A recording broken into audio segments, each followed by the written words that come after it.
My name is Kristin Zuller. I'm 38 years old and I am a multidisciplinary artist. Art is a release. It's something that I can just get lost in and time doesn't exist. So it's kind of like what people say when they're talking about being in the present moment. That's what I feel like when I'm either drawing or painting. I started to have interest in learning about Black history, learning about my history, when I was probably in my early 20s. I'm biracial, so my mother is white, so I was raised with a white mother. We never had a conversation about race. And I guess I didn't even really know what race was until I was 6. I was at the park and this little girl, same age as me, she said, "You're a Blackie, huh?" At first I was like, is that a tribe? Like some type of tribe? That's what my 6-year-old mind equated it to. Then I realized that she was talking about my skin color. And it was like, even though me and my mom hadn't talked about race, I knew that I just couldn't talk to her about it. Being that I'm biracial, I have both experiences. I have the experience of being in a household, being raised by a white woman. I also have the experience being raised by a Black father. So I guess my experience with that and learning the history really was the turning point for me. That's when I really started to get into teaching my kids about it and just making them aware.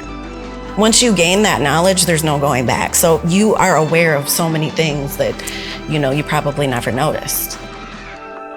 We've had experiences, me and my kids, when we've been out. Those experiences then give you a perspective, and then you have this kind of like gut reaction to like, if I'm gonna go out, what am I gonna be experiencing?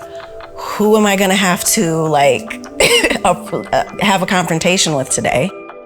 For example, we went to Grand Haven a couple weeks ago and there was a drunk white guy. He yelled out, "Chocolate Monkey Latina."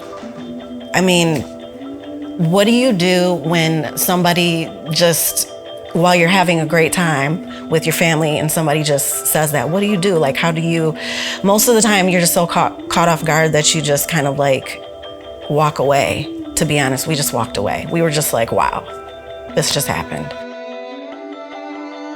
It's kind of sad in a way.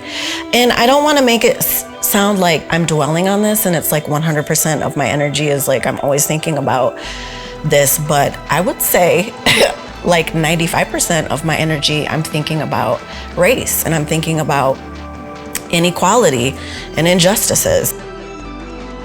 The hope that I have is that the more people that are educating themselves and wanting to learn about Black history and really get down to the facts of how chattel slavery affected not just Blacks, but everybody. And once you start to learn the history and understand what's going on, like you can't go back.